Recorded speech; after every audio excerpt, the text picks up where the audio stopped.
Hello everyone, hello Majda, hello Ahab.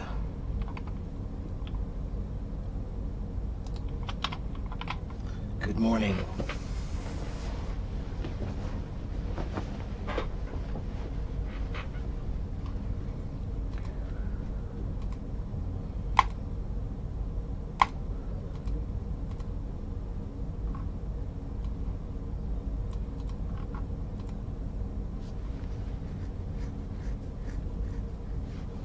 It's very nice of you to say, Majda.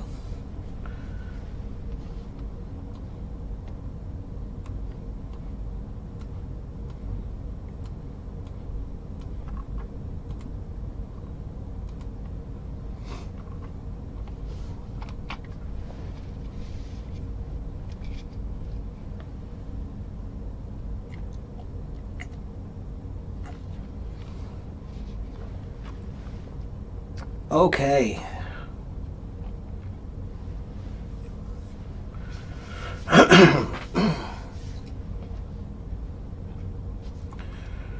All right, well, we are here. Hello. So if you want to begin, you can.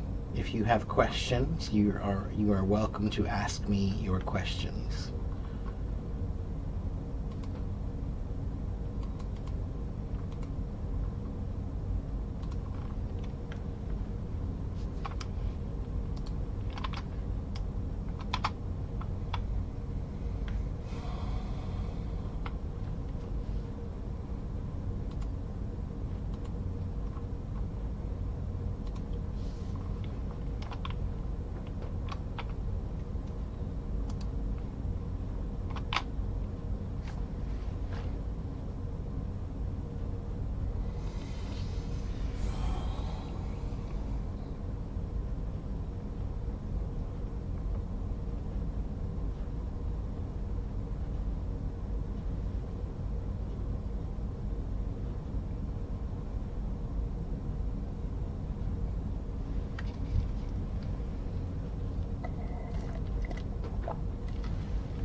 Let's see. What's my first question is, you were studying grammar for C2 level, inversions of emphasis. It's not so common, I think, in our daily conversations, right? So I wouldn't say that they are uncommon, but I would say that you don't have to use them. Almost, well, anything that can be said with an inversion of emphasis can be said without the inversion of emphasis. So all it is, let me just tell you what it is. I have never seen such a thing. That's one way to say it. If I say, I have never seen such a thing, that's okay. But I can also say, never have I seen such a thing. Never have I seen such a thing. When you change it to the more formalized way of, well, it's flipping the words, right? But it's a formal way of flipping the words. It makes it more polite, more formal, which makes it stronger. Sometimes when you formalize English, it makes the language stronger. Okay? So if you say, let's see, you should open this door under no circumstances. That's one way to say it. But I could also say, under no circumstances should you open this door. So it's not uncommon, but you don't really need it. It just is a more polite, formal way to add strength to your words by formalizing. Okay?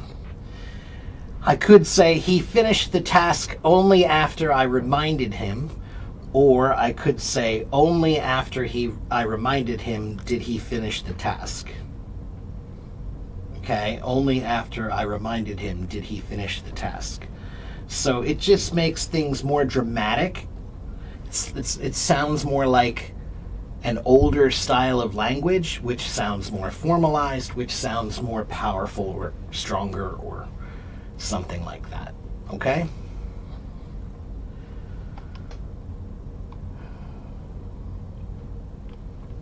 Have I had breakfast? Yes, I had some breakfast sausage and a banana strawberry smoothie.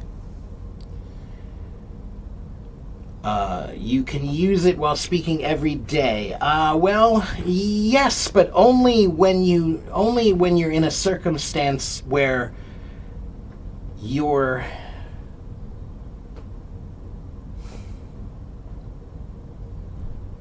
it's an everyday circumstance, but it's not a common everyday circumstance. Okay? That's what I would say. Talk about how to develop leadership skills.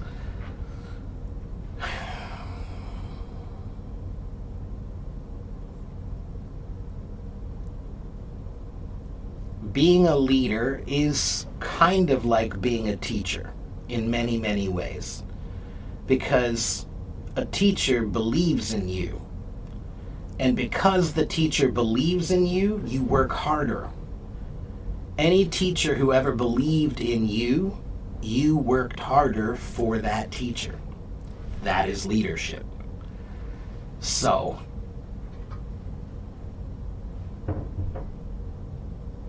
one thing I would say is leadership is about confidence, but it can't be about false confidence. And false confidence is arrogance. So how do you get false confidence? You get false confidence because you say you're great, but you haven't done anything yet. So you can't say you're great if you've never done anything. Confidence comes with experience. After you've done some things, then you feel confident. And that's not false confidence because it's based on real experience. So, if you want people to follow you, you have to be someone worth following. You have to develop yourself so that they see someone they can believe in. And then there's the other way of believing. They need to be able to believe in you, and you need to show them that you can believe in them and motivate them with that belief. That's how you develop leadership skills.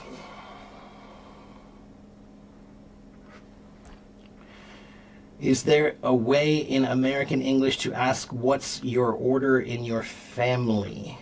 Is there a natural way to ask it? The order of your family. You just mean how many people are in your family? Like grandparents, parents, and kids? Is that what you mean?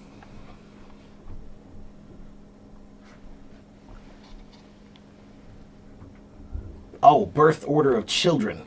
I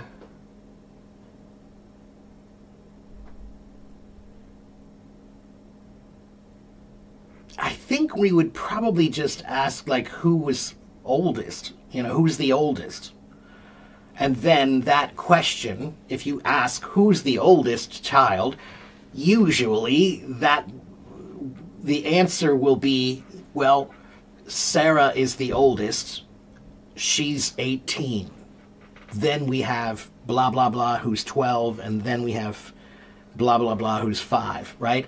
So usually if you ask just one question about who is the oldest, then they will answer who's the oldest and tell you the order. Okay?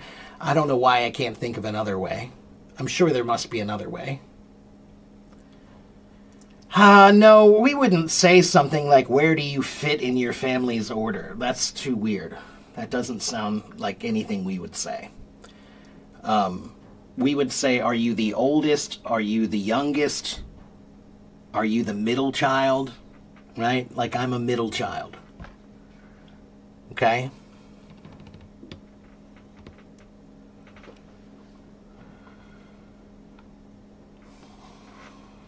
Is there anything wrong with this sentence? Thank you, Orenbeck. Hello.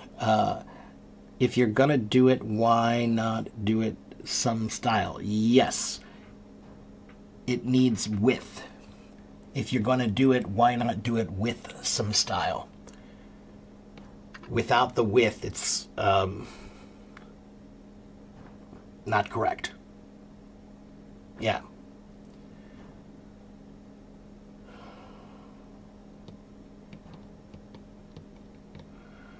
If someone is not performing in a team, how should we motivate them more positively? Well, do they know that they're not performing well? Are they aware they're not performing well? Do you know why they're not performing well? Have you asked them? Sometimes you should just ask somebody, right? Like, for example, sometimes I have a student who's not doing well in class, and everybody will say, I wonder what's wrong with this child. I wonder what's wrong. And do you know what I do? I say, hey, Bobby, what's wrong? You can ask. You can just say, hey, what's wrong? Is there something... Is this difficult for you? Do you need some more help? Do you need some more support? What can I do to help you? You know, show support. Leaders show support, just like teachers. Again, just like teachers. When a student's not doing well, I don't fire them. I can't fire my students. I have to motivate them. I have to try to find out why they can't do it, won't do it, or don't want to do it. And all of those are important. You have to figure out, can you make them want to do it? Is there a way to motivate them? Not in a negative way. I mean, is there a way for you to inspire them so that they feel more connected to what they do? So, for example, if you're working with someone and they're not working very hard, guess what? Most people don't work that hard in their jobs because they don't like their jobs. If you don't like your job, you don't usually work very hard. You don't, unless someone is telling you to work really hard all the time, you know? So that's why it's important to try to find workers who care about what they do. And that's why it's important to try to get your workers to care about what they do. To find out, how can I get my worker to care about what they do? Right? If you have somebody who cares, you have somebody who works. They try. Okay?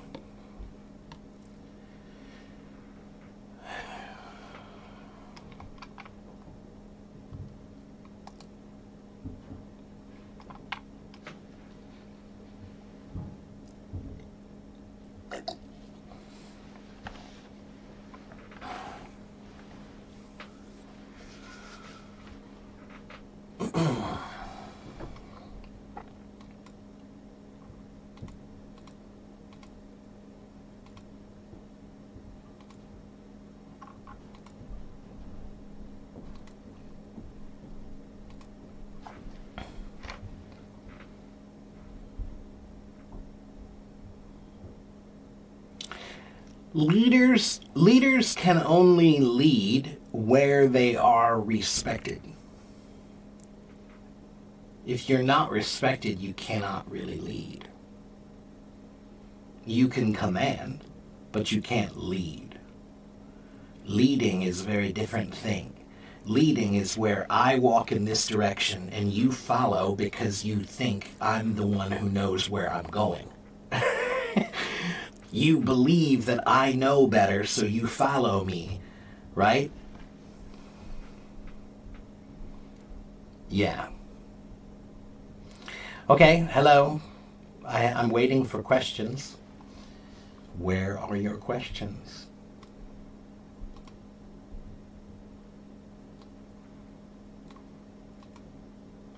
And my new catchphrase is, impress me with your questions. Impress me with your questions. Don't ask boring questions. How can I be good at English? Don't ask that question. The rain washed it all away. That's good. I'm glad. Glad you're feeling better. Impress me with your questions. Wait, let's make it better. We'll make it more powerful. Impress me with your questions.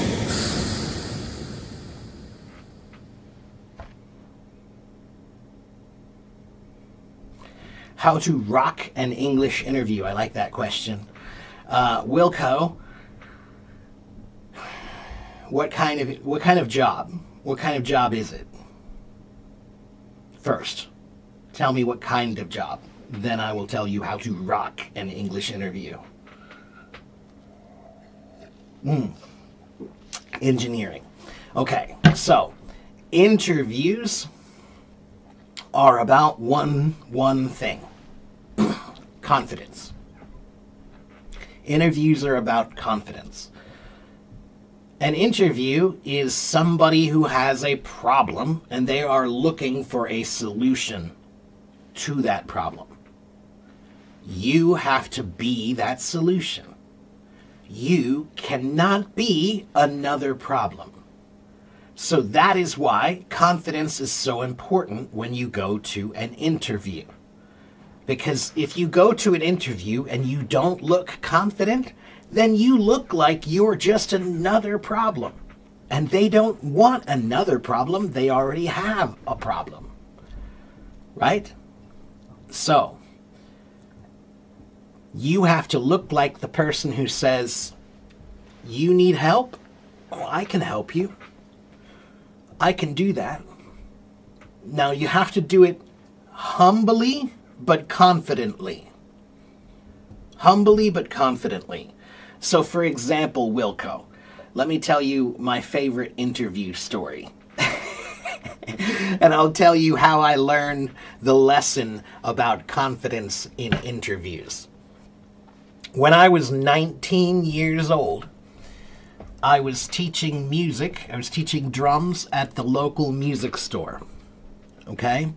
And one of my drum students at the music store, he said, "Hey, my high school doesn't have a drum teacher. We need one, but we don't have one." And I said, that's interesting. So I decided to go down the road to the high school the next day, and I walked into the school. I didn't know anybody there. I found the band room. I walked into the band room and found the band director's office. I walked in there. I introduced myself. I said, "Hello, my name is Mark. I'm the drum teacher at the local music store down here. My student, who you know from your class, informed me that you don't have a drum instructor. I would like to be that drum instructor."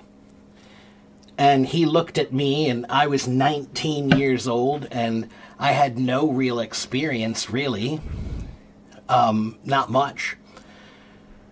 I had a pretty good background compared to most people at that point, but I still was very young and still had not done much. But here's what I told him. He did not look like he wanted to give me the job. He definitely looked like, I don't think we want to do this. So here's what I told him. I said, "Okay, you don't think I can do this job. I get that. Let me do the job for 6 months. I'm going to come here and work for 6 months, and I'm going to show you that I can do this job. Now, you don't have to pay me anything now or until the end of that 6 months. And at the end of that 6 months, if you do not think I've done a good job, then don't pay me anything and I will walk away." But if I did do a good job, then you have to pay me for all the work that I did for 6 months. And I got the job. And I stayed there for a couple of years. Okay? I was willing to bet myself. I was willing to say, I will do this job for 6 months for nothing. Just to show you that I can. But once I can, I don't want to hear about it anymore. I showed you I can do it, now I'm doing it. All right?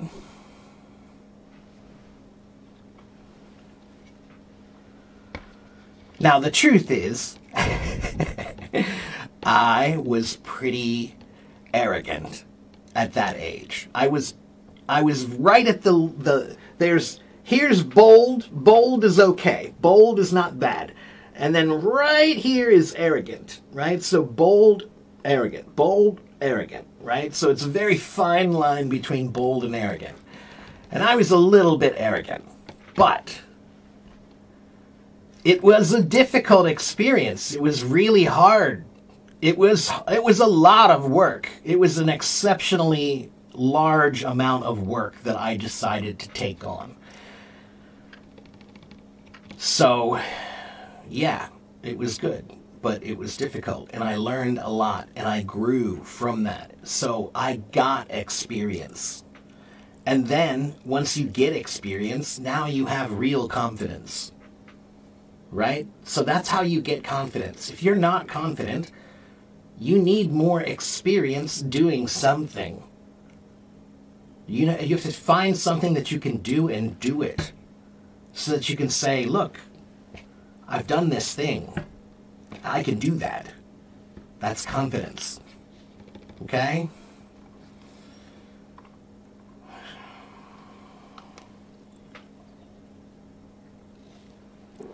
Thank you for the gifts, everyone.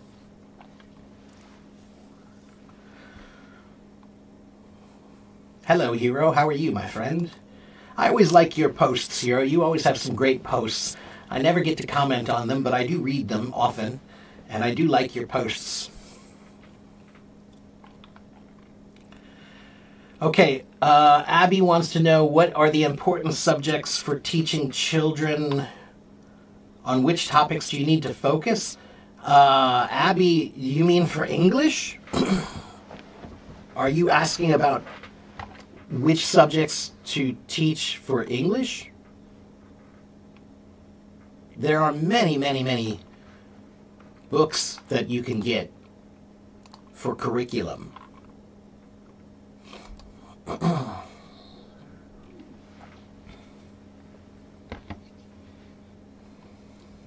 That story was epic. It was kind of epic. It was, and here's the even funnier part. Here's the funniest part about that story is when I was 19 years old, I had long hair in a ponytail. Okay, I always had my hair in a ponytail, and I would dress with jeans and a t-shirt, right? Like, I looked like a drummer. I looked like a rock drummer.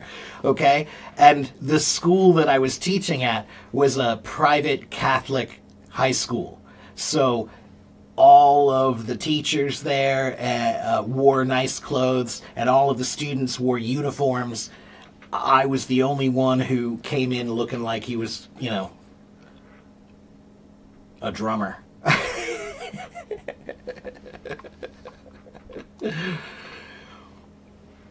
It's okay to be arrogant when you're that young. It's natural. Yeah, that's true. That's true. Yeah. And again, I had to put my money where my mouth was. That's a good idiom to learn. To put your money where your mouth is. That means if you said you can do it, you better be able to bet it. You better bet that you can, right? So put your money where your mouth is. That means, all right, you talk a good game. You said you can do it. Prove it. Okay? Put your money where your mouth is. Bet on it. Hello, James. I see straight talkers and honest people are perceived as rude and arrogant and disliked in society by many. Well, James, being a straight talker occasionally should be rude.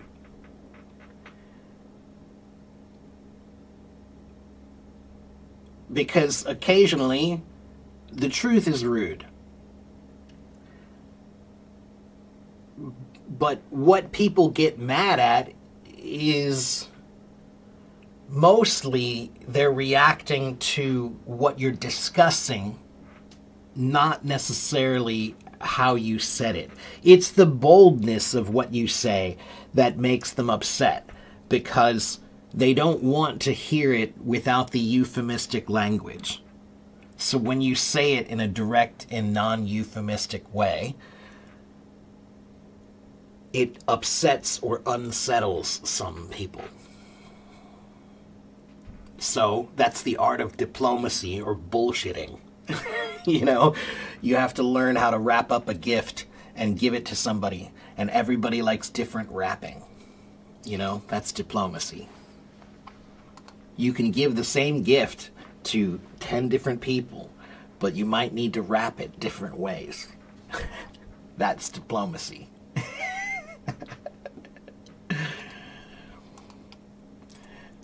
What is the fine line between bold and arrogant? Youth. Youth. That's the fine line between bold and arrogant. No, I mean, it's arrogance is when you speak boldly without any background or experience or knowledge, or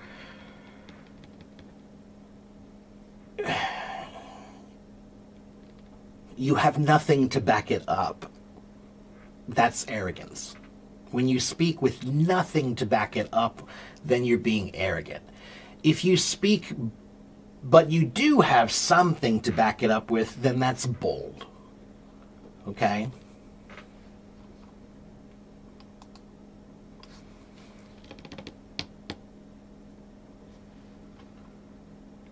You're sometimes arrogant? I've never... I mean, I don't know you that well, Hero, but I mean, that is not at all how I've perceived you based on your posts. No, you seem to be a very giving person who's very generous with his time and his knowledge.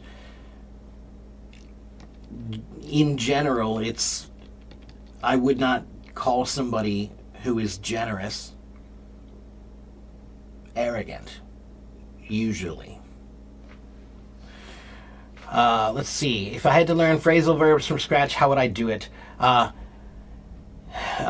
think it's Yvonne. Yvonne, I would, phrasal verbs, you have to learn them in groups. Okay? That's the only real trick to them. Well, no, I'll tell you there are two tricks to them. One trick is to learn them in groups, like choose a verb, like get. Get in, get on, get through, get with, get over, get into. Learn all the phrasal verbs that use a similar verb, right? That's one way to do it. The second way to learn phrasal verbs is to just learn the phrasal verbs that seem important or useful to you. So look through all the phrasal verbs and see how they're used. And when you find one that you say, oh, I could use that. I like that one. I could say that. I can imagine myself saying that one. Learn those. Okay? So phrasal verbs, you should learn them by related verb. Then you should choose the ones that are most practically useful for you. And then you should learn them, you know, maybe 3 every day, or 5 every day, or 10 every week. Choose an interval that you think works for you, right? So however many per day or per week that you want to try to learn, and then work on them, right? Okay? How have I been? I've been okay. I've been as okay as anyone can be. the indirect way of talking is an art, I think. Yeah, of course it is. Yeah. Again, it's diplomacy. It's being able to deliver information in a way that people can understand but aren't upset by is difficult sometimes. Hello, Amy. How are you? You're so extroverted that euphemistic talk and straight talk has the same meaning, so it's the same.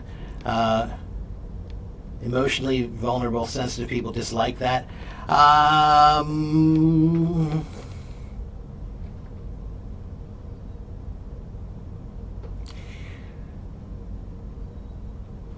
Maybe. Yeah, sometimes.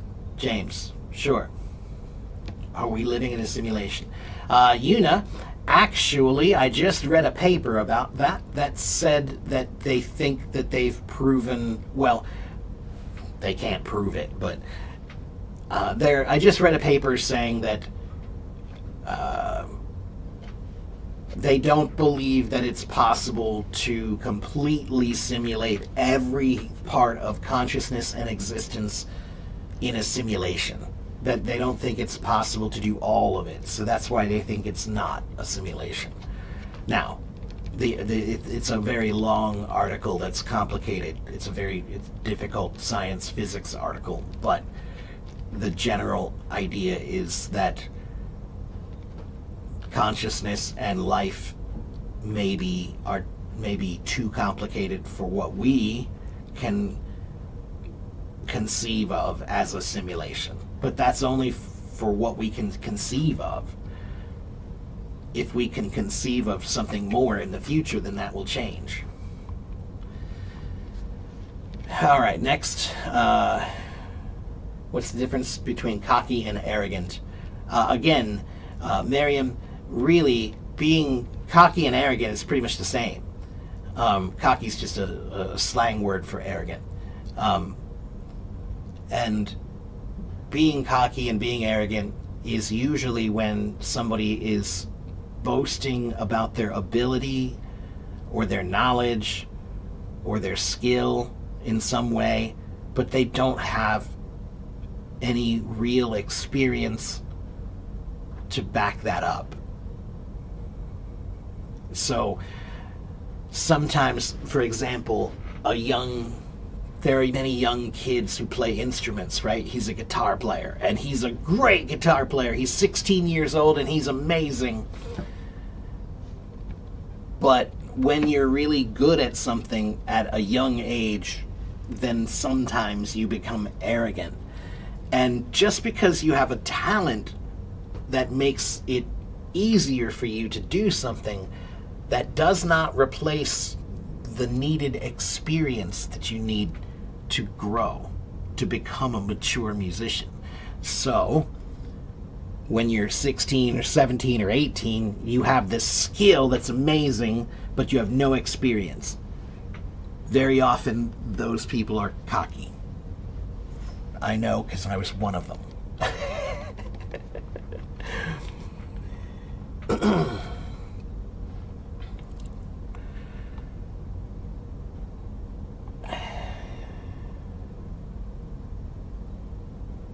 You're welcome, Yvonne. To Face the Music, you heard it on a Katy Perry song. Yeah, that one's a pretty common idiom. Thank you, Naldi. My opinion about the simulation is no. I don't believe it's a simulation.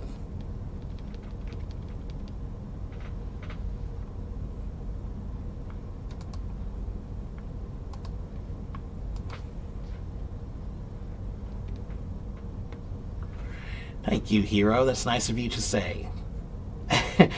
I try to be consistent. I don't think I'm always that consistent. I could be more consistent. I think sometimes I'm not emotionally consistent here. And sometimes I'm not... well, sometimes I'm just busy. So, yeah. But thank you very much. I really do appreciate the compliment. Okay, anybody else have a question about English or culture or life?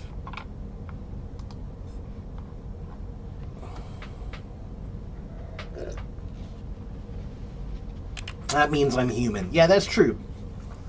And that is one thing that I kind of do differently than most social media people. Most social media people, they present a nice, clean image of who they are. They never show themselves angry. They never show themselves upset. They never show themselves disappointed. They never show themselves making mistakes.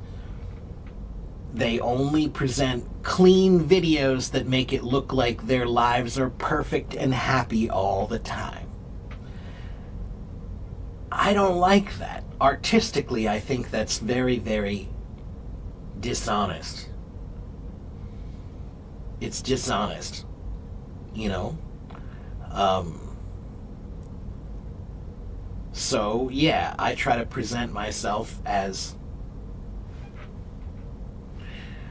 a person with all the flaws and foibles of any other person.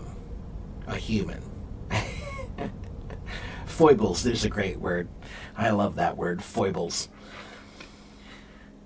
Let's see. No, really, Miriam, cocky and arrogant are really just about the same, okay? If I say he's too cocky, that means he's arrogant, okay? It means he thinks he's better than he really is. He thinks he knows more than he really does. He thinks he's smarter. He thinks he's stronger, but he's not really. He just thinks he is, right? He has no experience to back that up. Okay? So,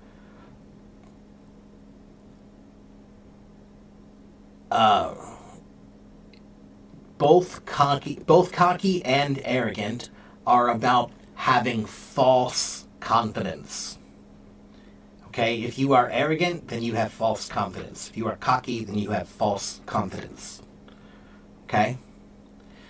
And yes, foibles, that's the right spelling. F-O-I-B-L-E-S. Yeah, or is it E-L-S? No, it's L-E-S. Yeah.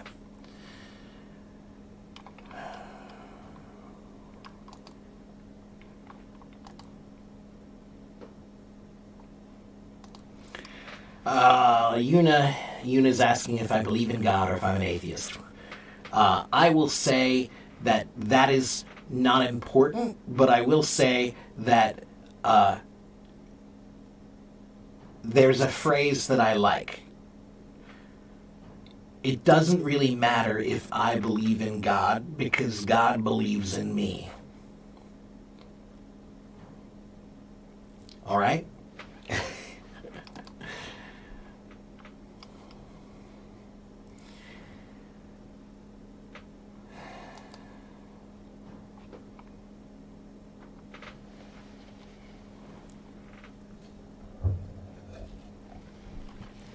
Now, don't take that as some sort of endorsement as to what I believe. My beliefs are far more complicated than I can explain. And I don't really plan to explain them.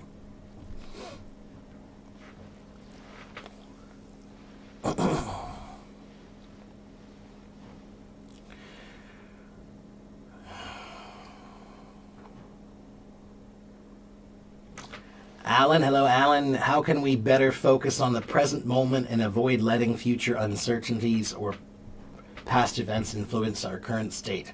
Wow, Alan. That is a particularly difficult thing to do in today's world.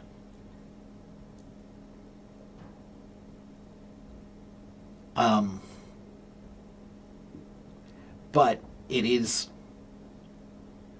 important to try to find time that you try to push out the past and you try to push out the future and you try to be where you are in that moment. But this is actually a very difficult thing for most people to do. When I was about 19 or 20 years old, I remember I was reading some books about Buddhism and Zen Buddhism in particular. And Zen Buddhism is all about this idea of being in the moment, only in the moment. Not in the future, not in the past, just now, right? So if I'm drinking coffee, then I'm not thinking about what I have to do later, how I have to go to the store and do the laundry. I'm not thinking about politics or climate change or anything like that. I'm not thinking about how I forgot my wallet or how I forgot something or did something bad in the past. All I'm thinking about is pick up the coffee, bring the coffee to my mouth, drink the coffee, swallow, put the coffee down. That's it. And it is really difficult to do that for a long time. If you can do that for more than 1 minute, that's pretty good. It's very difficult to push away all your thoughts and only focus on the moment. But I liked learning about that because it helped me. Like when I go hiking in the forest, sometimes what I will do is I will put my head down. And then when my head is down and you walk, you can't see what's ahead and you can't see what's behind. You can only see what's in that small area. It's a meditation practice. When I go fishing is another way that I try to develop a sense of nowness, just being in the moment. You know?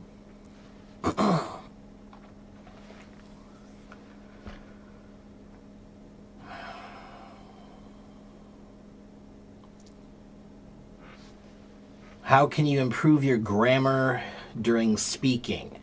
Arshul, you can only improve your grammar during speaking if you improve your grammar.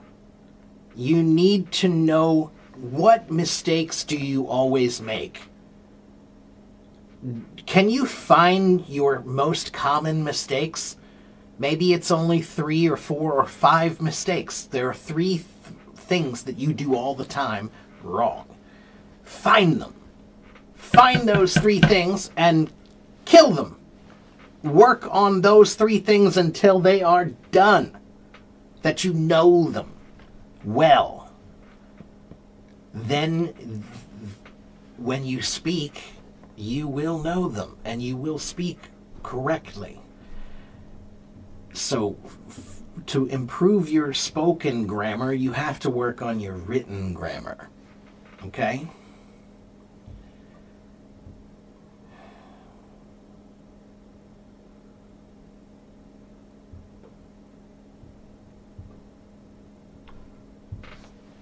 You want to ask me about running a business online here? Majda, I don't know anything about running a business online here. I can't really tell you anything about that. Oh, and hello, Christian Nieto. The difference between scare, fear, and afraid. So scare is a verb to scare someone. So I am scaring you. Boo!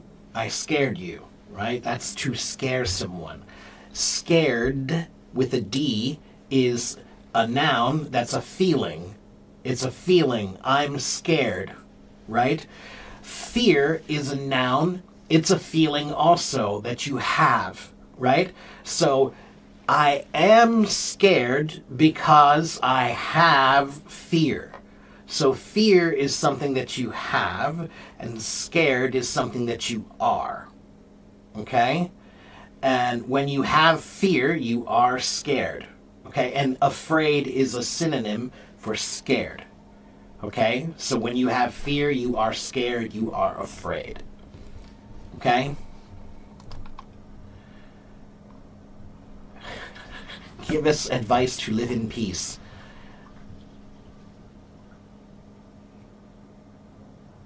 Move to the mountains and don't interact with anyone.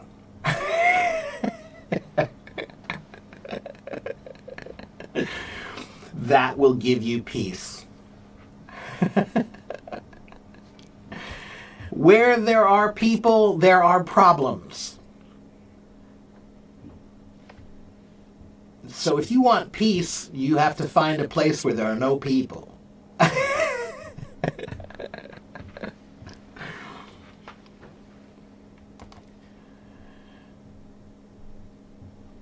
Mona, hello Mona. You feel really insecure about your English nowadays. Do I have any suggestions? Yeah, Mona.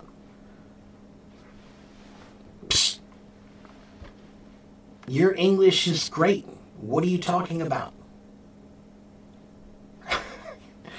You need to just come here more often and believe in yourself again. It's normal.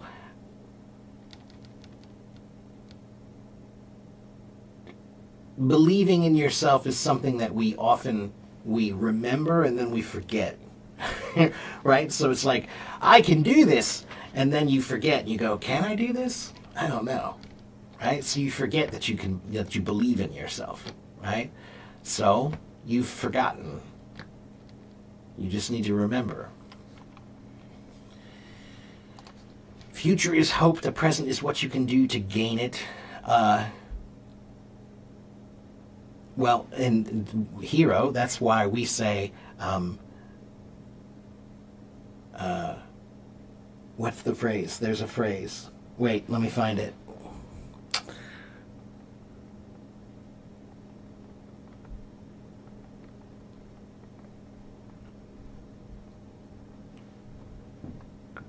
Yesterday is history. Tomorrow is mystery. But today is a gift. That's why we call it the present. Yesterday is history. Tomorrow is a mystery. But today is a gift. And that's why we call it the present. It's a present. Now. It's a gift. Nowness.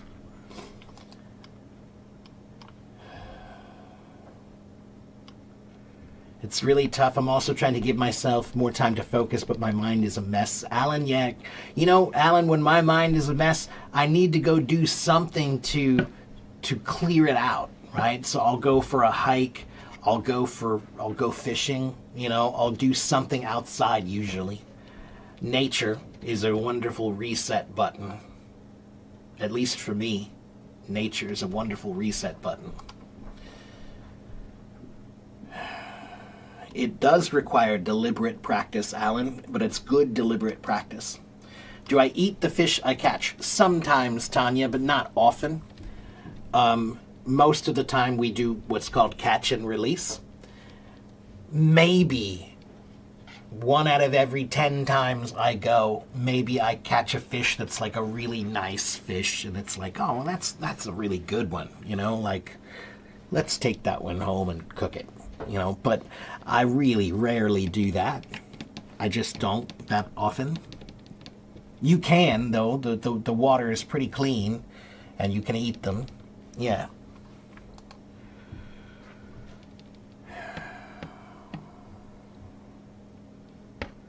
What do I think about people who say you don't need to learn grammar, just grab them from listening and reading?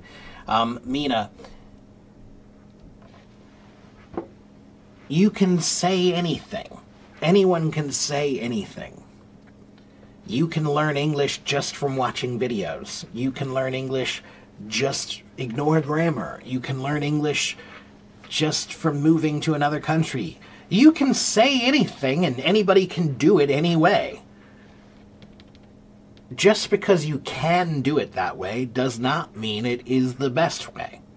So, can you learn English without grammar? Yeah, you can. But it would be better if you did. So, if the question is, should I do A or should I do B? Have you ever considered doing A and B? Sometimes the question is not A or B, it's A and B. So, do listening and reading and learn grammar. All right?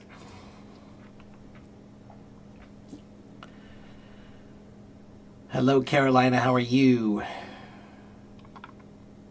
One of your professors makes you feel like that. He's not a good teacher. Well, yeah, there are. I've had some teachers like that too. What's the purpose of the present perfect? I think it's just past simple. Yeah, it's similar, but it's not. Present perfect is for things that we finished just recently. Only just recently. So if it's more than a day, or if it's more than a recent time period, then it is past simple. It should be. But if it is recent, something you just finished, then it's present perfect. Okay? Present now, something that you completed just now. All right? Yes, yesterday is history, tomorrow is a mystery, today is a gift. That's why it's called the present. May you ask me something? Sure, everybody is asking me something. Why not?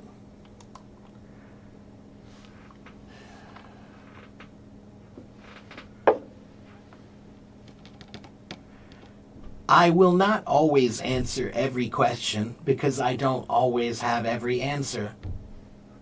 So if you ask me something that I don't know, then I will say I don't know. But if you ask me something and I think I can give you some answer that will help you, then I will try to give you the answer that will help you. Okay?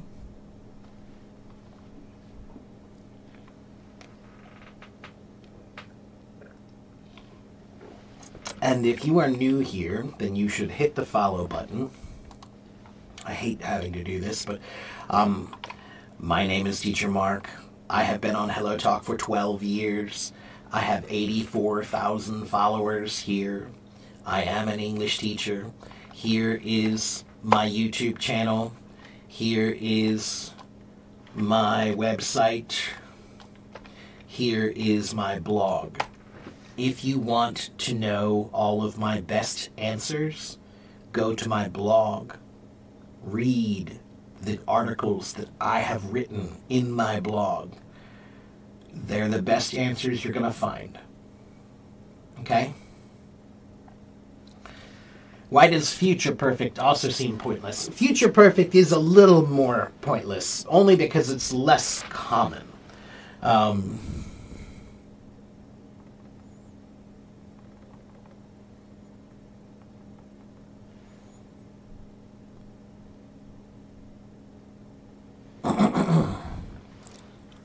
Because it's talking about, like, hypotheticals, right? So, by next Friday, I will have finished the report.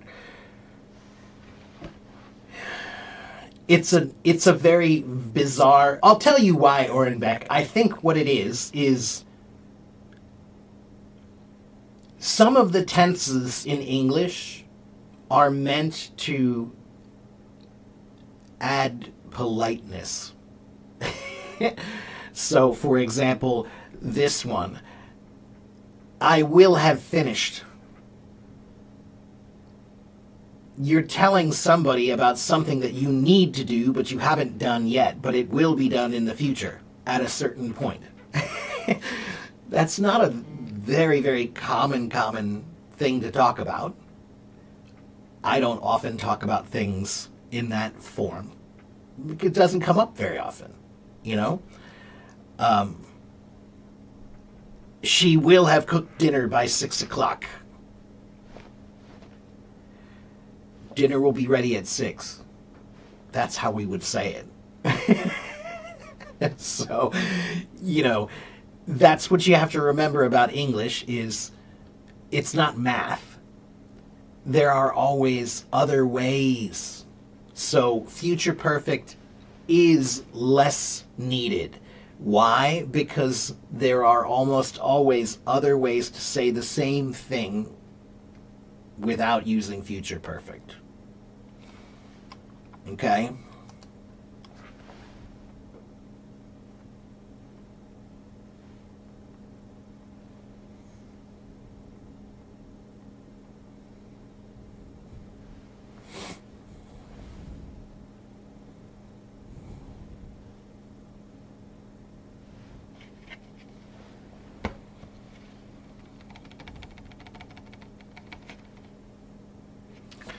Yeah, future perfect continuous. Again, same kind of thing.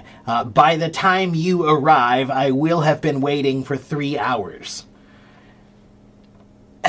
It's such a labored way to talk. So that's the reason why in common language, the majority of people do not use it, because there are other ways to say the same thing. More simply. Okay?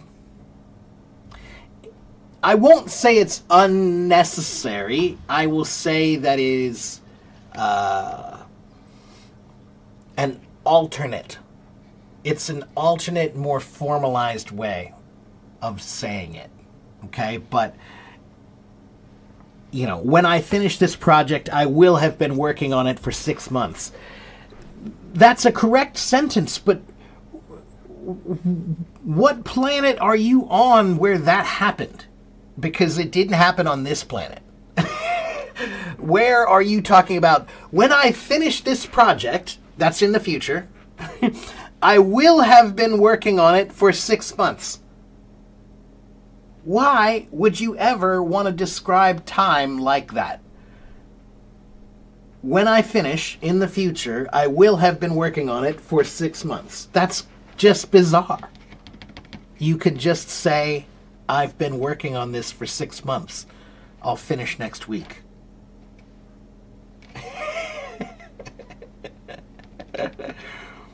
Okay? I won't call it unnecessary. I will call it labored. It's labored. It's very labored. Okay, next question.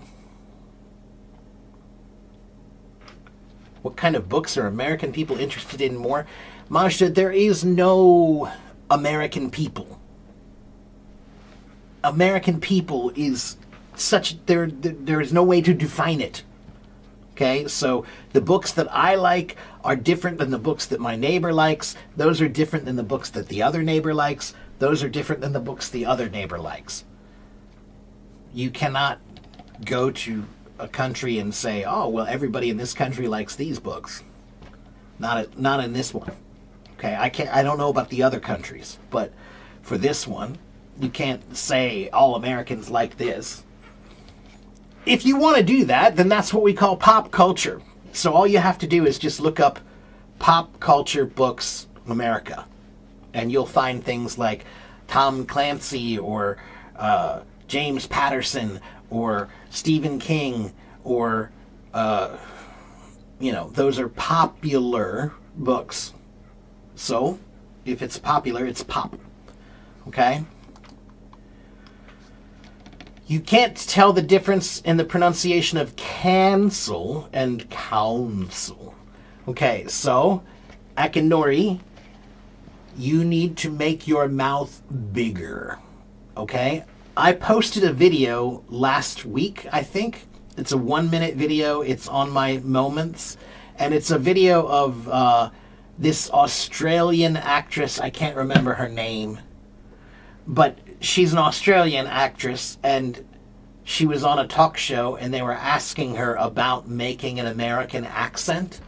And she shows how when she speaks with an Australian accent, her mouth does not move very much, right? So her mouth is not moving very much when she speaks with an Australian accent. But then she switches to her American accent, And then now her mouth is moving a lot like mine. It's big. So she said her mouth gets tired when she has to do an American accent because, yeah, we have a big mouth. So, watch me. Cancel. Cancel. That's can. Right? Counsel. Ow, ow, ow. So, counsel is when someone punches you. Ow. Counsel. Ow. Counsel. Cancel is apple. Apple. Cancel. Apple. Counsel. Ow. Ow. Okay? They're not the same.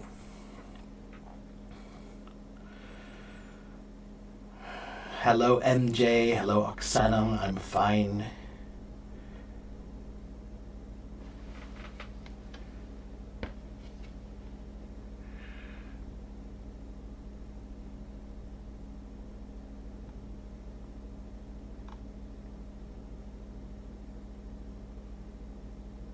Most sold. Yeah, so Majda, if you're looking for that, just do a Google search for most popular books in America. You know? But that will be a big list. You should choose like a topic, right? So, fiction. Most popular fiction in America. Most popular nonfiction in America. Most popular, whatever. Romance, adventure. Choose a genre of book and then do a search. Okay?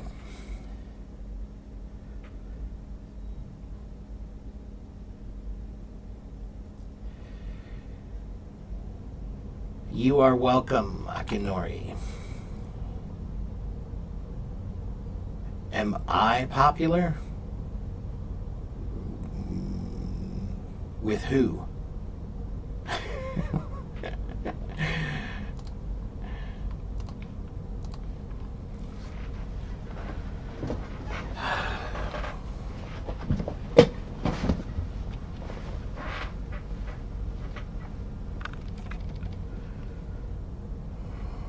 What's the difference between select and elect? You mean by meaning? To select is to choose. And elect is to choose by vote, right? So I select this apple. Okay, that's to choose. But I elect this president. I elect this mayor. I elect this governor. I elect this prime minister, whatever, right? So to elect is to vote, to choose. To select is just to choose. Okay? What's the difference between scold and shout? To shout is just loud noises, right? So if I'm shouting. Scold is when you're angry. If I yell at you and I say things loudly, I'm scolding you. If I'm angry at you and I'm yelling at you, that's scolding. Although you don't have to yell. Scold just means to be very angry when you talk to someone. I'm really angry at you, and if you do this again, I'm gonna do this and blah, blah, blah. I'm scolding you. Okay?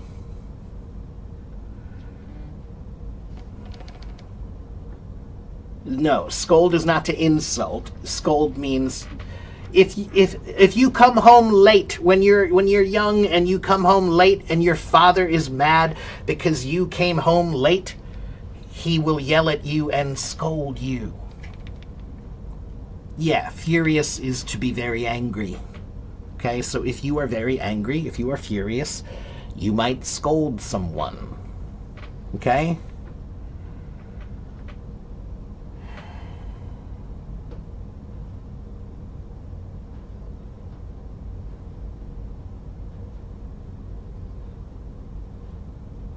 To be livid. Yeah, livid is another synonym that means angry, very angry.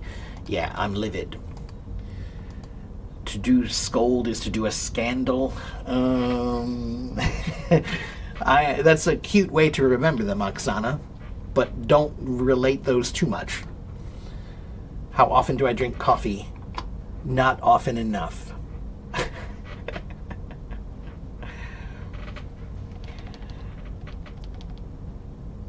What is thought?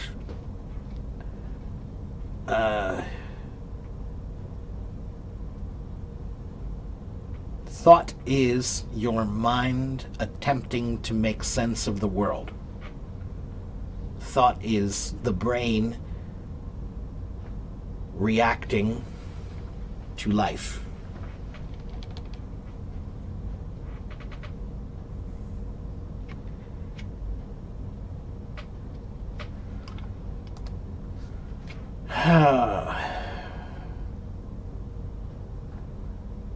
Okay, hold on.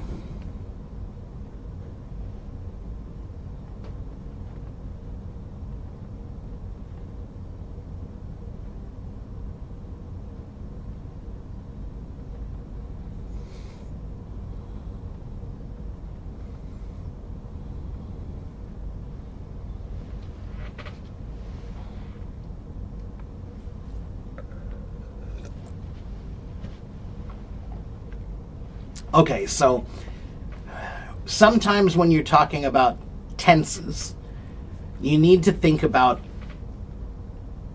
like a marker, a time marker, okay? So the question was about the difference between present perfect and past perfect continuous, right? So, present perfect. What does perfect mean? What does perfect mean?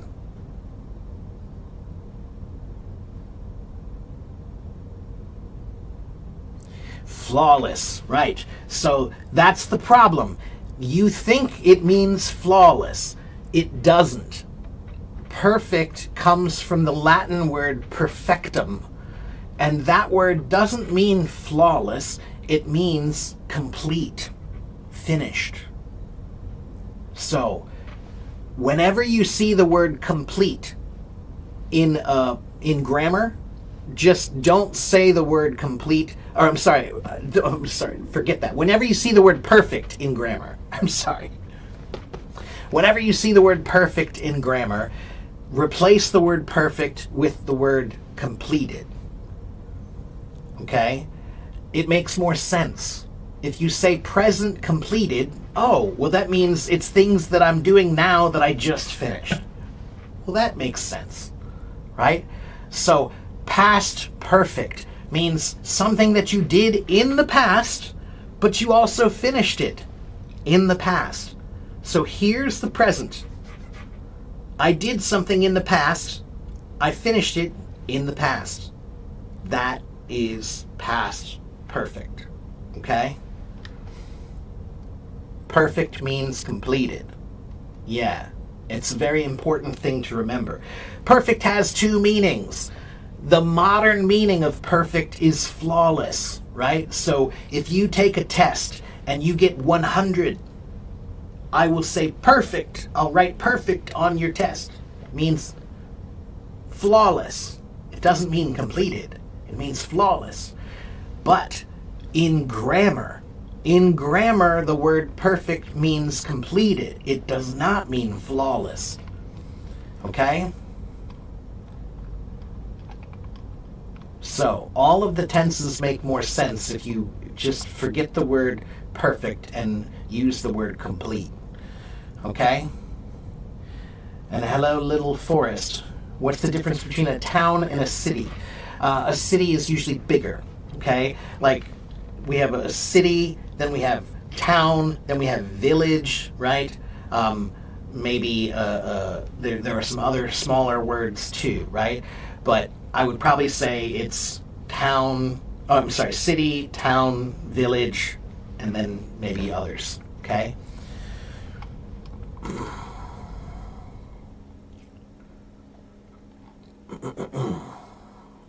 Hello, Carlos. When you first experience panic disorder and anxiety disorder, you realize why those conditions inevitably lead to physical deterioration. Yeah, Kimmy. So, I'm sorry if you have those. That's rough. It can be hard. But it's important that you don't just accept that you have that. You need to try to think about behavioral ways that you can change yourself, right? So behavioral therapy, it's called, right? Cognitive therapy and behavioral therapy. Those two things, you need to think about, how can I train myself so that I'm not filled with panic? How can I train myself so I don't have so much anxiety? You can never get rid of it, but you can work on it, right? You have to develop yourself and develop strategies that work for you, all right? Can I speak with a British accent? Why? I can, but not really, because I'm an American. So why would I choose to speak with a British accent that'd be fake? That's weird. Most Americans can pretend to be British too, right? And British people can pretend to be Americans, but it's just pretending. Okay, it's just pretending. To break ground, incon, is a phrasal verb or an idiom that means to start building something, usually. So maybe they're building a new library, right? So they broke ground on the library yesterday. It means they started building, right? They broke ground. It means that they come in with the big bulldozers and they literally break the ground to start building. That's what breaking ground means, okay? Is there a subtle difference in pronunciation between adapt and adopt? Yes, adapt,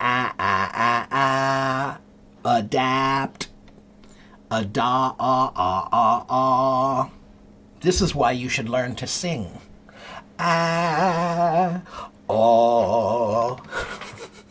Adapt, adopt. Take those words, and when you sing the vowel, make it long. Adapt, adopt. Okay?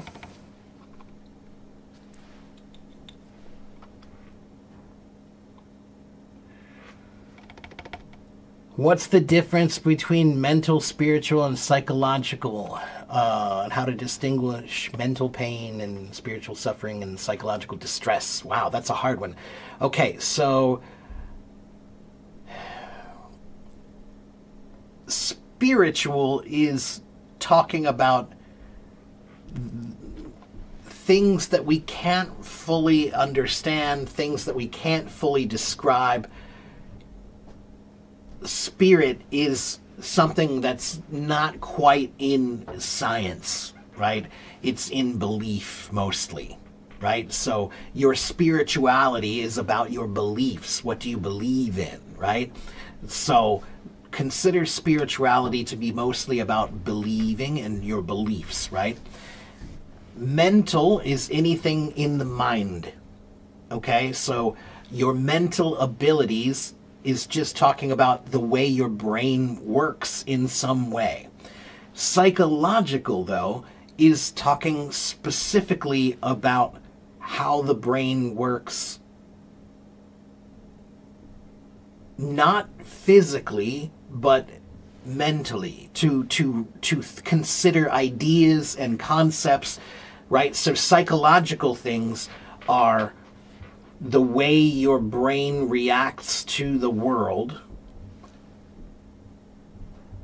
For example,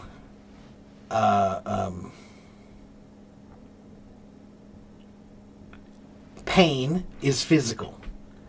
Trauma is psychological. Okay?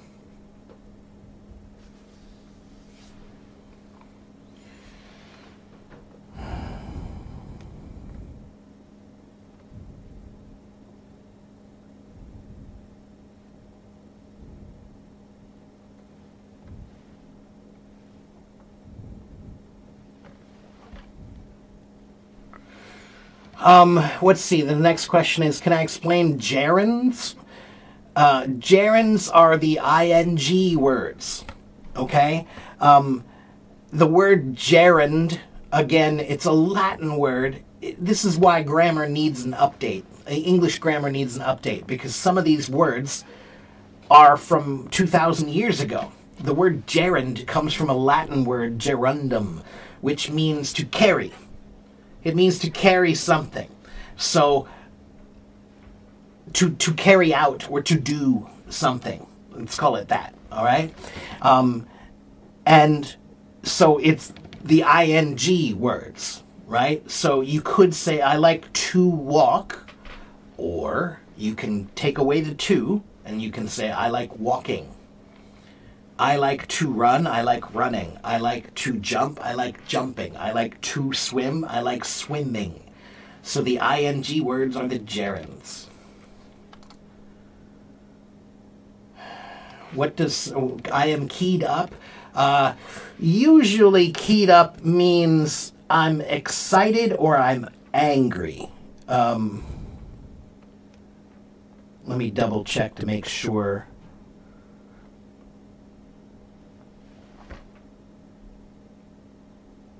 Right, so this says nervous, tense, or excited, especially before an important event.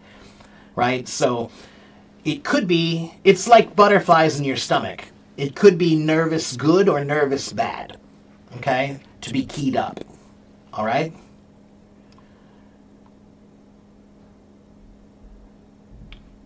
You'd like to ask about learning with reading. What is useful and effective method? Yassine, you should read as much as you can. So you find a lot of reading websites. Go to my website. Here is my website. Wait a minute. Let me share it. This is my website. Go here. Let me share it so you can see what you can find on my website.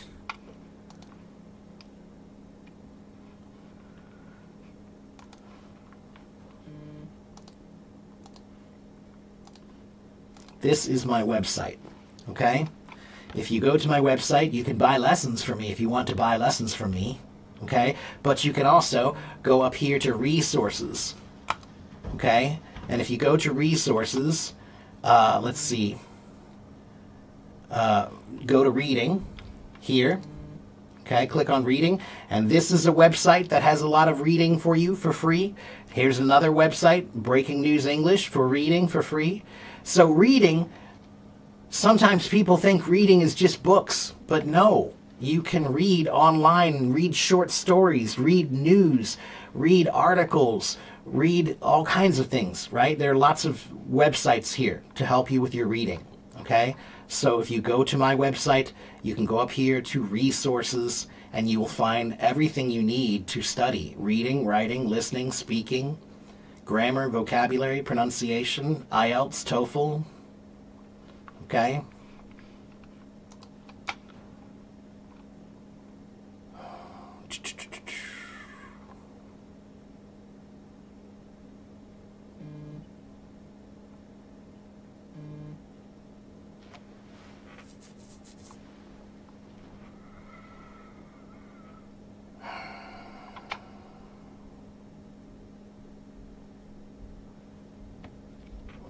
Spiritually, mythological, psychological, mind's behavior.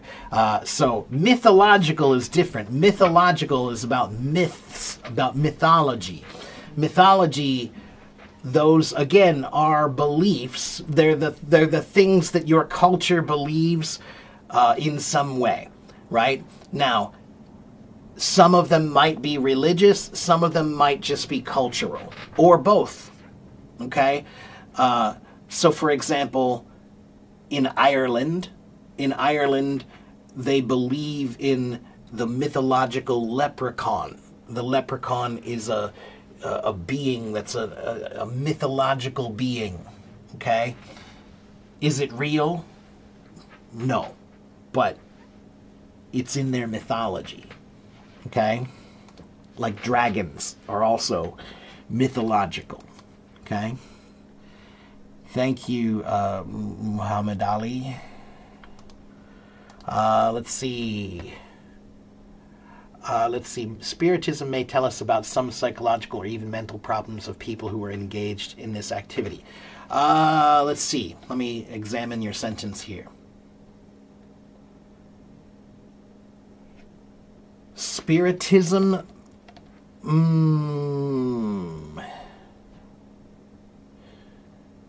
Define Spiritism, Vadim. Define that, because we don't really use that word very often. So tell me what you believe Spiritism means, and then I'll tell you if you're right. Hit the road means leave. Hit the road, Jack, and don't you come back no more, no more, no more, no more. Hit the road, Jack, and don't you come back no more. It's a famous song. Hit the road, Jack, and don't you come back no more, no more, no more, no more. Hit the road, Jack.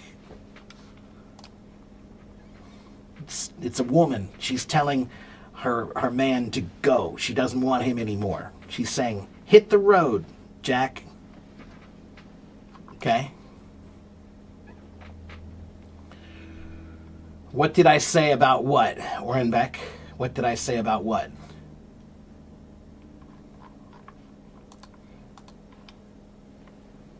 Hit the road, Jack. It means get out of here. It means go away. I don't want you here anymore. Okay? It's a famous song. It's written by Ray Charles. Ray Charles. Hit the road, Jack. Here, let me show it to you. It's a great song.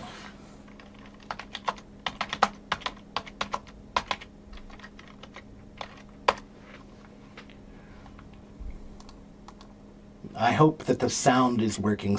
Recently I've been having trouble with my sound, so I don't know if the sound will work here or not. Let's find out. I hope you can hear this. Can you hear the sound?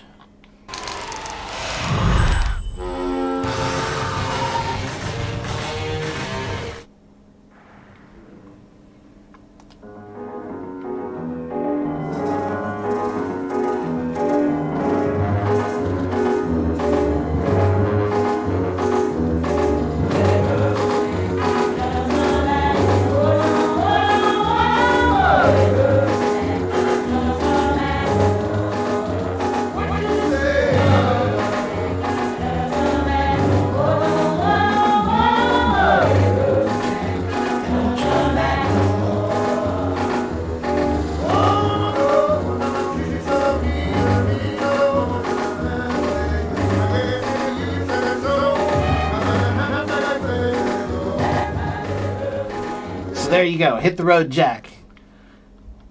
Okay?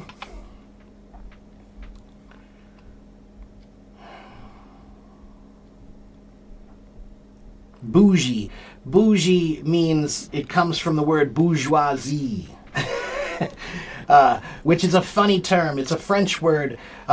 Bourgeoisie, originally, the term just meant middle class, but now the word bourgeoisie, if you say someone it's bourgeoisie, that means they're too rich, too spoiled.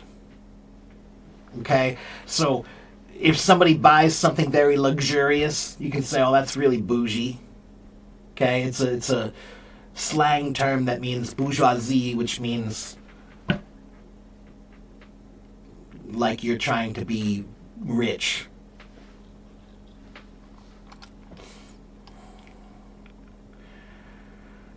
Let's see. Oh, okay, yeah, right. Spiritism is that's what I thought. So that is what it means in English too. But we don't do that very much. We don't have very many people who are calling spirits anymore, at least in this country. We don't have. Right, it's an outdated practice, right. So that's kind of why I was curious if you meant, like, does that really happen anymore? Do we really have many people doing that anymore? Is there some connection between psychological or medical problems and these types of spiritism and things like that, yes, there is a history of that. Like, there are some stories where people believed that they were, voices, but it wasn't ghosts. It was, they're crazy. They have schizophrenia or some other disorder of the mind. Mental health. My father is a psychologist, so I've read a lot about the history of mental health, and a long time ago there was a very big mix between spiritism and medicine, right? So people believed that you'd be possessed by demons, right? And they would have to take the demons out of you, right? Some people still believe it. I do not. I don't believe in devil possession or demon possession or anything like that. I think that there are people who have disorders that look like that. Like, for example, a long time ago, if you had epilepsy, epilepsy is a fairly common problem where people have, like a seizure, right? Maybe they start seizing up, right?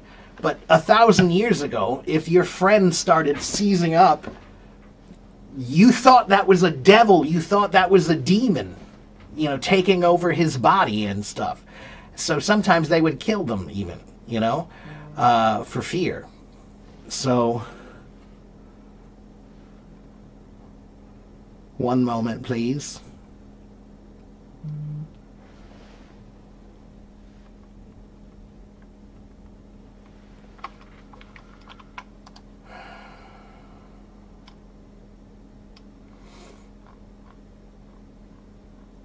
Freak out usually means to get upset about something, like really mad or really angry or something, right? So don't freak out means don't get upset, don't get mad.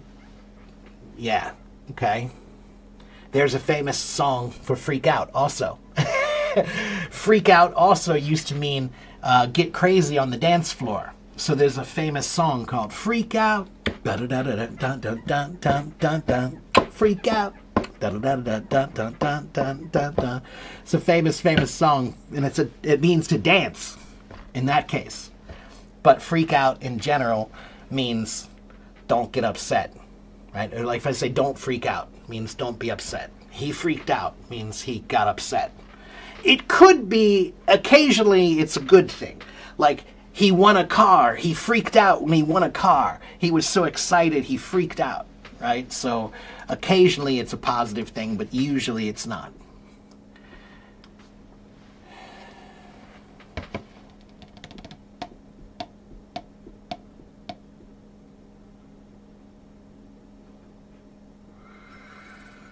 When you talk about your experiences, even something as trivial as that makes my heart race due to thoughts and delusions that I feel I might die. Kimmy, Kimmy, sometimes you need someone to talk to about these kinds of things, okay? And therapy is a wonderful thing. Everyone should have a therapist. Everyone. Every other week, twice a month, you should have somebody that you can go talk to and talk about how you feel or what's wrong or what's difficult for you or all of those things. Okay? I do. I have therapy. I'm a good guy. But I have problems and I have difficulties, and I go to therapy twice a month to talk to somebody so that I can feel better, and sometimes he helps me understand my feelings. We talk about the things that I'm feeling, and then sometimes he has a perspective that I didn't see that helps me. So I would recommend that you go try to see if you can find a therapist to talk to. It's very easy now because they're online. So you don't even have to find one in Korea. It could be an American therapist. They have online therapy. Okay?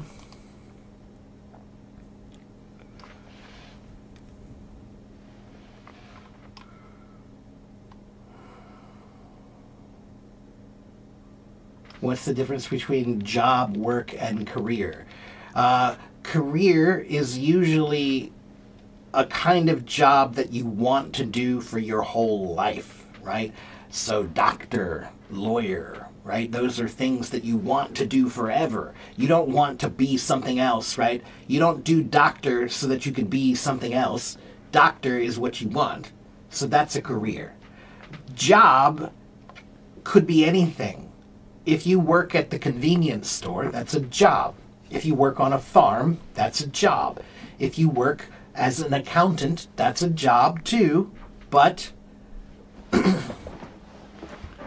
so every career is a job, but not every job is a career. Okay? Some jobs are just things that you just want to do for a short time and then do something else better or whatever. Okay? Work is a general term. Anything that you do that involves activity is work, right? So, work could be a job, but work could be more than that, right? I'm working on my book means I'm writing my book. What are you working on right now? Means what are you doing right now, right? So work could be more than just jobs, okay? If I cut some wood, I can say that's a lot of work. But nobody's paying me. There's no job there. That's just effort. So work sometimes is just effort. That's the word I was looking for. I'm freaking out now usually means I'm upset. It could be I'm upset, like I'm freaking out because I got a bad test grade, or I'm freaking out because my mom is in the hospital or something, right? I'm freaking out. Or maybe I won the lottery. I'm freaking out. I'm excited, right? Hello, Norman. Thank you, LeBron. Thank you all for the gifts. I do appreciate gifts. I do need gifts. If you have gifts to give me, thank you.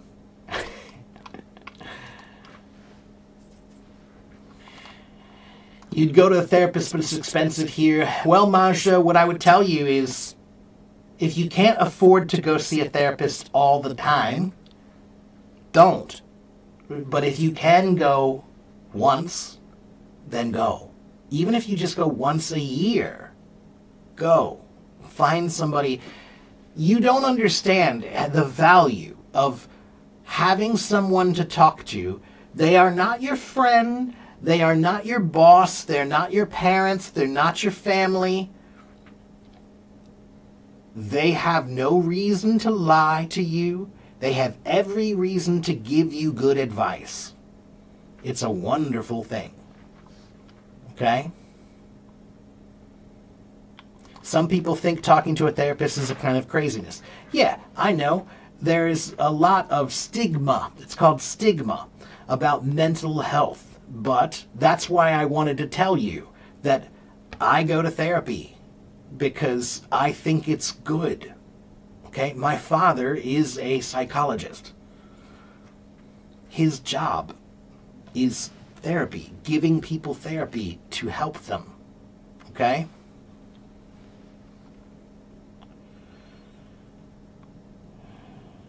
It doesn't work. What doesn't work? Therapy?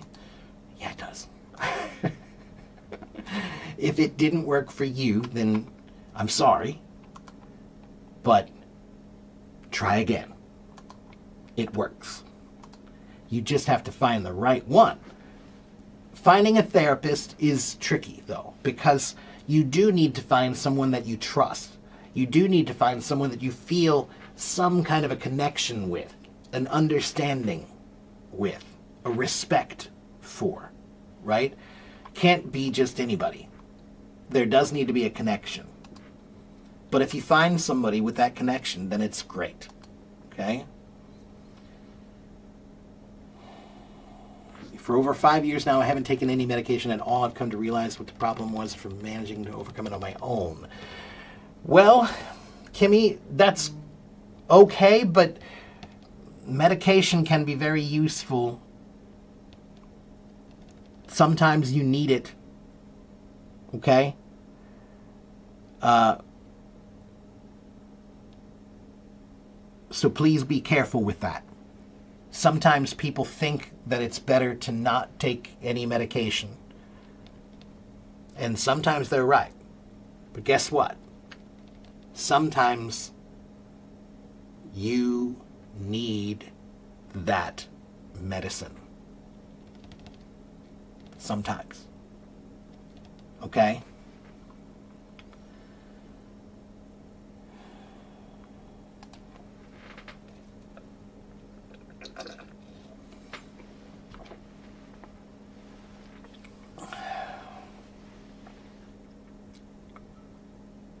Is therapy expensive? You mean for me? I'm lucky. The guy who I go to doesn't charge me any money at all. He does it for free. It's called pro bono work. In America, every therapist, every psychologist, they are required to do a little bit of volunteer work for free every year. They have to show that they do at least some work for the community. That's part of their license to be a psychologist. They have to do some work for the community. So he does my therapy for free as part of this. And I really appreciate it. I really do. He knows I really appreciate it. He knows that I really need it. He knows that it helps me a lot. Okay? So I think he knows that I appreciate his help, and that means that he doesn't mind giving it.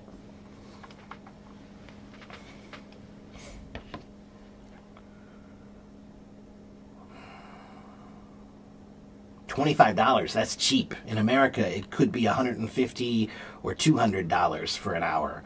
Or maybe if you're lucky, it's $75 for an hour. For some illnesses, it's very dangerous to stop medicines. That's right, Farah. That's exactly right. Yeah.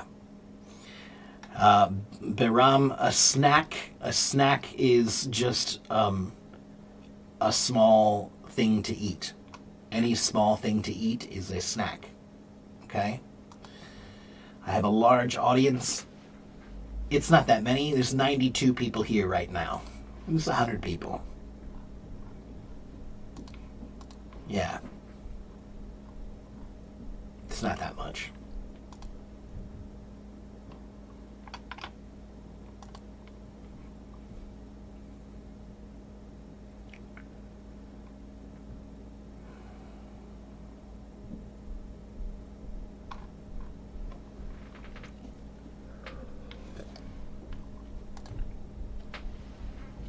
Hello, Daffy. You heard that idioms are not really common in everyday conversation between native speakers. Is that true? I don't think that's true at all. No. Daffy, here's what I'll tell you. It depends on who your friends are. Okay? If you...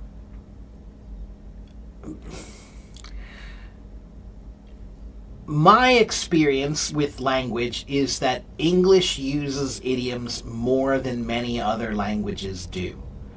So Chinese has many idioms, but they don't use them too often in common conversation.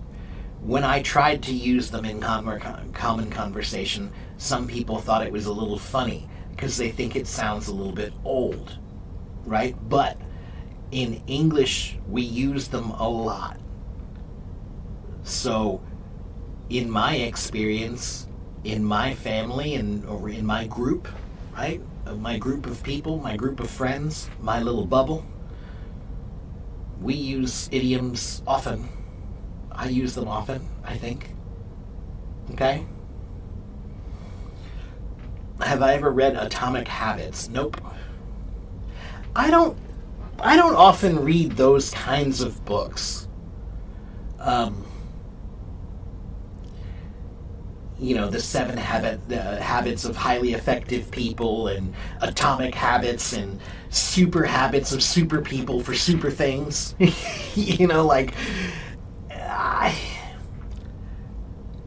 I don't know. Those books just, it's marketing,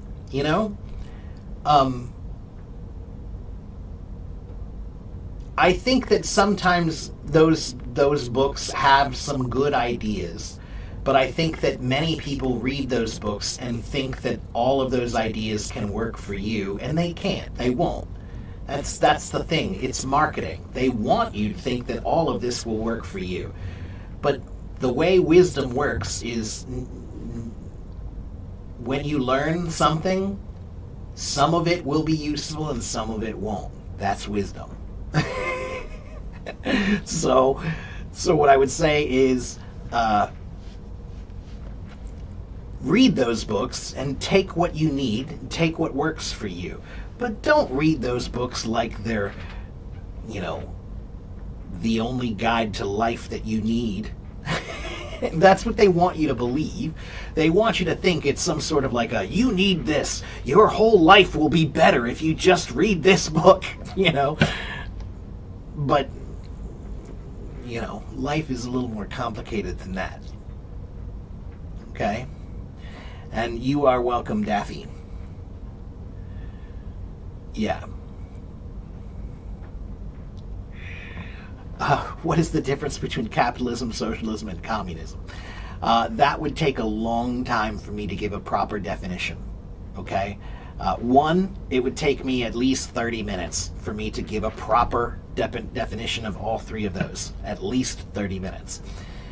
Two, we're not really supposed to talk about politics here. Now, those words are not really politics, they're just general ideas, but if I talk about those ideas, somebody is going to be mad. I'll say something about socialism that somebody won't like. I'll say something about communism that somebody won't like. I'll say something about capitalism that somebody won't like.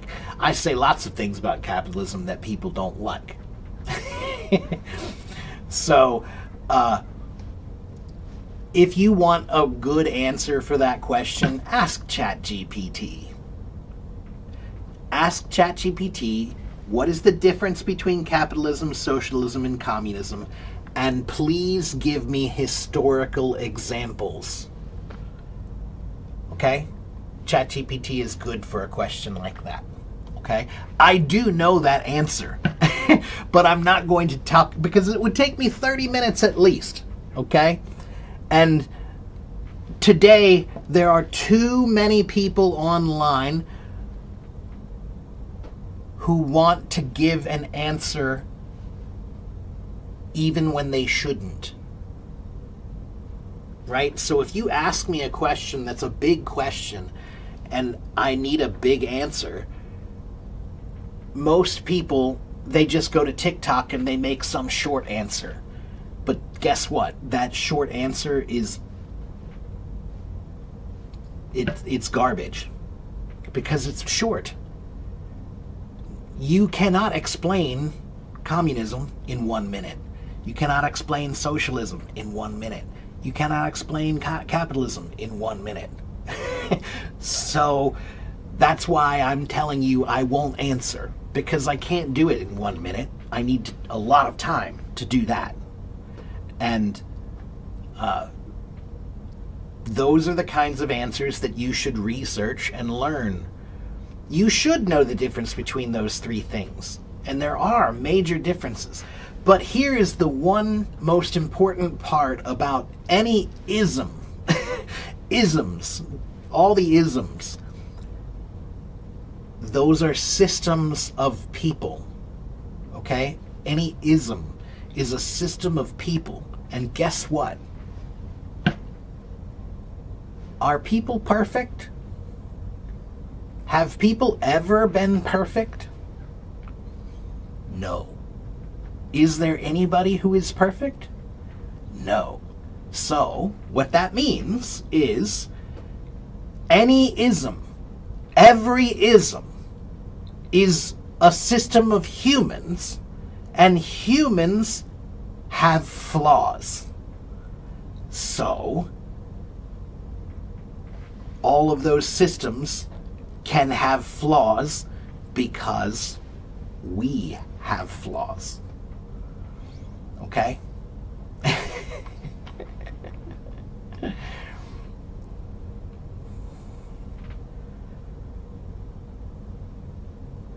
What's the difference between take and get and have a shower? Dan, take a shower is the most common in America. I need to take a shower. I'm going to take a shower. But we could also say, I'm going to get a shower. I'm going to have a shower. Take would be the most common. Get and have would be other ways to say it. There is no real difference. Okay? Some people say one. Some people prefer one over the other. In my experience, I think take is the most common answer. Okay? Maybe he can read some books about this issue. Right, yeah, that's what I mean. If you want me to define capitalism, you've got to write a book about that. People have written books, big books, about that. So it would be silly for me to try to answer. You know? China has 8 major culinary traditions. Which one do I prefer and why? My favorite is probably Sichuan because I like spicy foods. Yeah.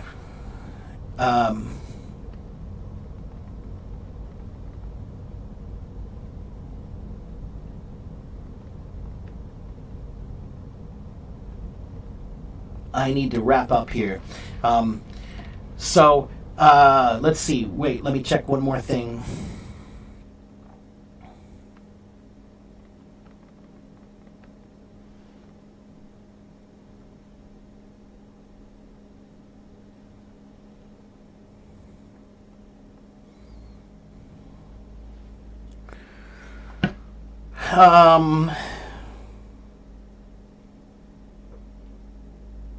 Yeah, I would say Sichuan is probably my favorite. Hunan is also pretty yummy. I do like Hunan, and it's also kind of spicy too, right? Cantonese is also good. I like Cantonese too, but Sichuan is definitely my favorite. Although just recently I did have Zhejiang. I had Xinjiang. I had some what's it called? Lagman noodles. And that was yummy, really yummy. The meaning of flaws. Flaws means imperfections, things that are wrong, mistakes, things that are not right are flaws. What is my dream at my age now?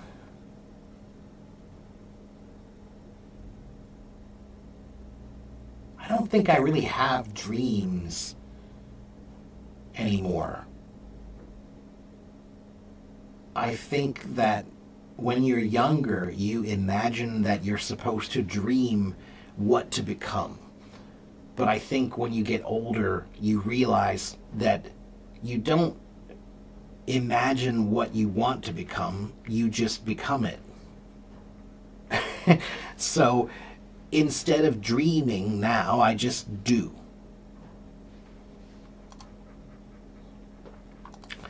Yeah, I love spicy food.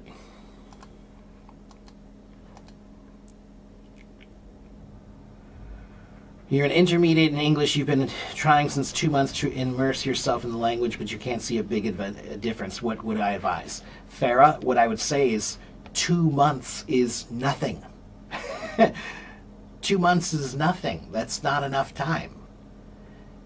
This is like a musical instrument, Farah.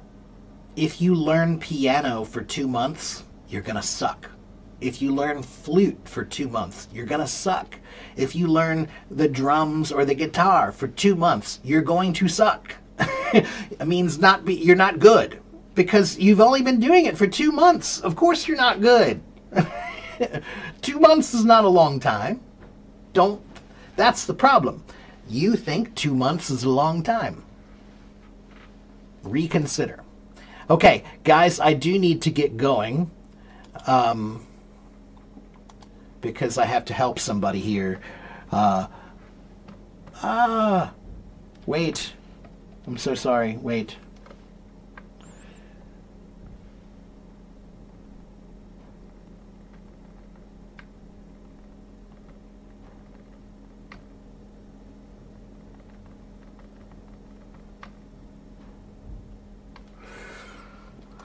Okay,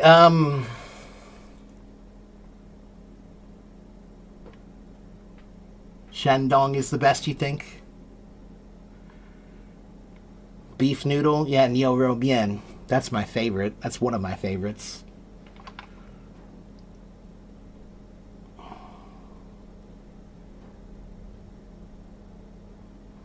I use social media a lot, so I need glasses. No. I just am getting old. Bahram, when you get to be my age, you might need glasses too. Okay? Okay. I need to get going.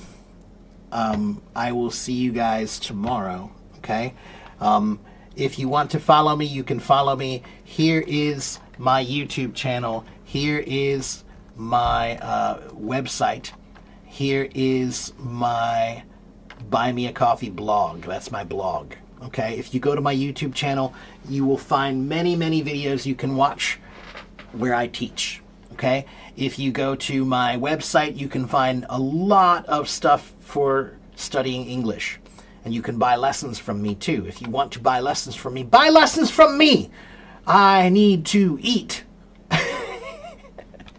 I need to eat, people. Buy some lessons from me. Okay? Where have I visited? I have not really visited anywhere. Arling, Ilio, Dao Arling, 我住在台湾。所以我知道台湾。跟我也知道那个香港。我去香港很多，可是还没去中国。I haven't been to mainland China yet. Okay? Okay, I must go. I will see you guys tomorrow. Okay? Have a good morning. Have a good afternoon. Have a good evening. I'll see you guys next time. Bye.